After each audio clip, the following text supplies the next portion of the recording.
Hello, this is Tokyo Anesthesiology Clinic. This is the second episode of our special edition series. This video provides general medical information for the public. It is not a personal diagnosis or treatment advice. If you have symptoms, please seek an evaluation at a medical facility.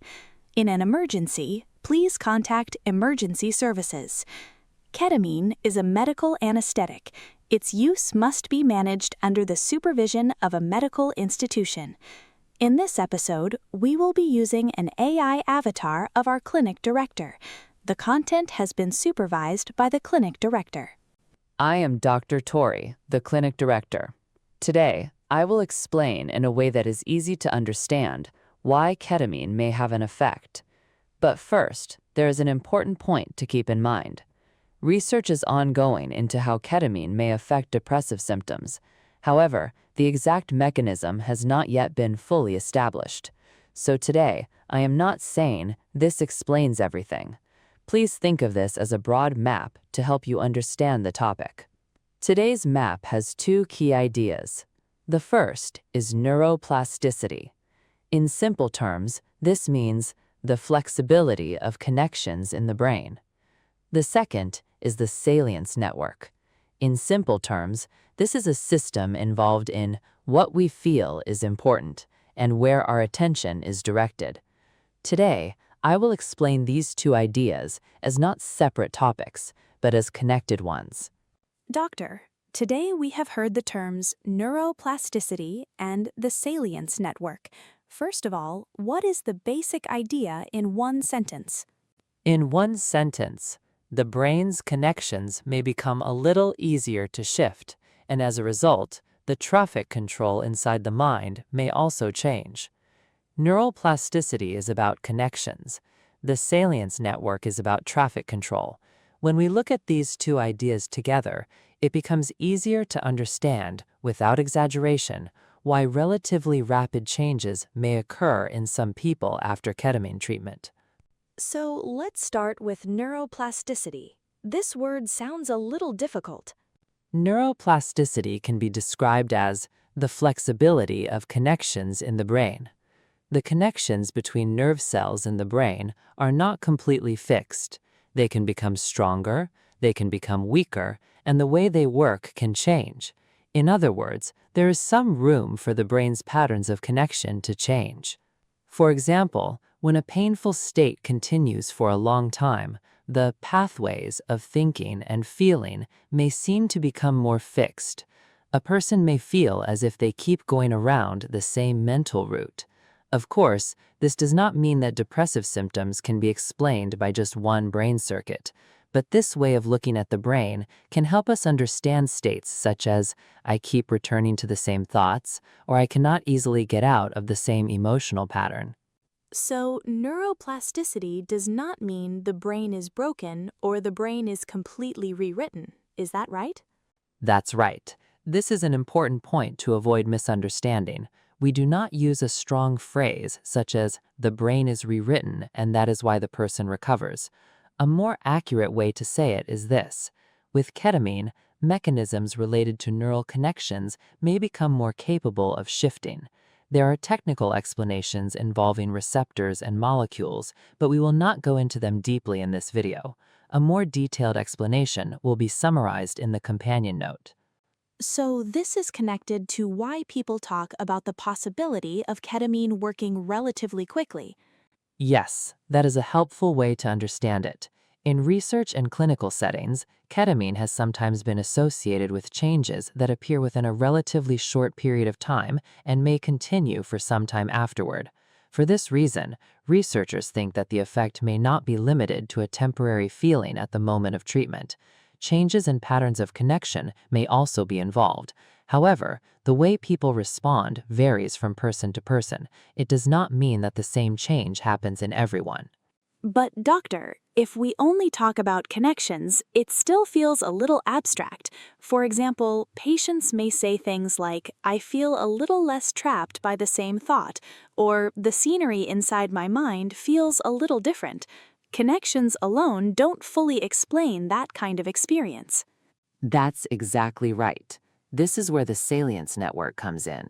If neuroplasticity is about the flexibility of connections between nerve cells, then the salience network is about traffic control across the brain as a whole. Here, we move from the small-scale story of connections to the larger story of how the brain switches between modes. What is the salience network in one sentence? In one sentence, it is involved in assigning importance and switching. Many kinds of information enter our mind: body sensations, events happening in front of us, memories from the past, anxieties about the future. Among all of these, the brain has to decide what matters right now and where should attention go. The salience network is involved in that traffic control. I see. So it's about what feels important and what our attention turns toward. Yes, there is another helpful way to organize this. The brain has a mode that turns inward and a mode that turns outward. The inward-facing mode is called the DMN, or the default mode network. The mode that turns toward outside tasks is called the executive system, or the FPN, the frontal parietal network. The DMN is involved in inward-focused thinking, thinking about yourself, thinking about the past, having the same thought go around and around in your mind.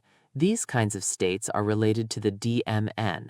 On the other hand, the FPN is involved in turning toward external tasks, a conversation, doing work, taking action, paying attention to what is in front of you. These kinds of functions are related to the FPN. The salience network plays a role close to deciding what should come to the front right now. Should the mind turn toward inward thoughts, or should it turn toward an outside task? If we think of the salience network as a traffic controller that helps with this switching, it becomes much easier to understand. When someone is depressed, the same thoughts can repeat again and again inside the mind. Is that related to this? That connection is being discussed in research. In depression, it can be difficult to move away from inward-focused thoughts. For example, the same anxiety continues, the same regret continues, self-blaming thoughts keep coming back. This state, where the same thoughts go around and around, is called rumination.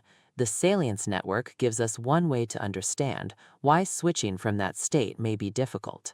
In ketamine research as well, studies have suggested that connections between brain networks may change after treatment, but this is very important. Research findings are not all the same. At this point, brain imaging is not a clinical marker that allows us to say, if the scan looks like this, ketamine will definitely work. So this is not about judging the effect from brain images alone. I see. So neuroplasticity and the salience network aren't really separate topics. They're connected. Yes, that is the most important point today. We can think of it as one connected story. At the foundation level, connections between nerve cells may become a little easier to shift. At the higher whole brain level, as a result, the traffic control inside the mind may also change. In other words, neuroplasticity is the foundation. The salience network is the map of switching that appears on top of that foundation. What does the mind keep getting caught on? Can it switch away from that? When we think about changes like these, it is easier to organize the discussion by looking at neuroplasticity and the salience network together. Of course, this is a research-based map. It is not the final answer.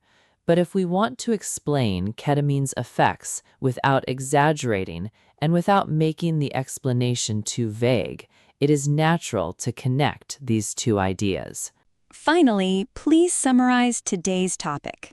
The mechanism by which ketamine may affect depressive symptoms has not yet been fully established. With that in mind, there are two helpful maps for understanding it. The first is neuroplasticity.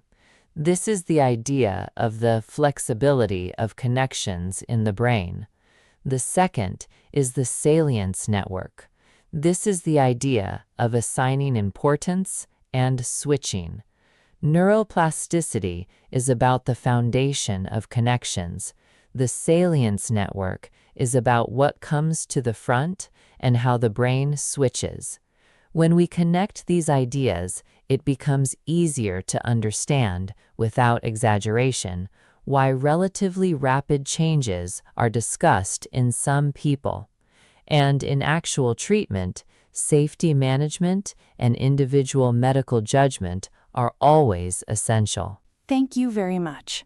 In the next episode, we will discuss spiritual pain and social pain.